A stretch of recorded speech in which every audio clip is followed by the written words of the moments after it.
shirkadda Apple ee iPhone-ka soo saartay iyo dowladda UK ayaa khilaafooyin ka dhex taagan yahay kadib markii dowladda ay ku dhawaaqday inay meel marin rabaan sharci u ogolaanaya in privacy-ga dadka la daawado. macnaha waxyaalaha iMessage la isugu dirdiro oo kale iyo FaceTime wixii la iska tusiyo waxaas dowladdu way ku arkaysaa.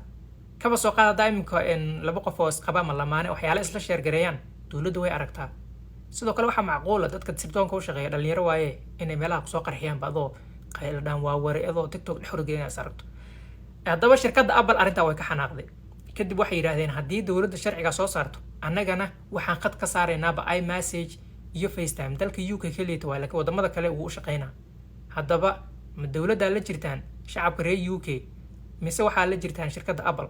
annaga hadda reer Mareykan nahay shirkadda Apple awoodii meeshan ku leedahay so waxa naga protected waaye laakiinse dowladaha badan way isku daydaan so haddii dowladdaas waxaas hadii u hirgasho annaga xataa khatar ku jirnaa dowladda Mareykanka inay wadada ka daba martaa laga yaabo laakiin anaga markaan shirkadda Apple aan la jirnaa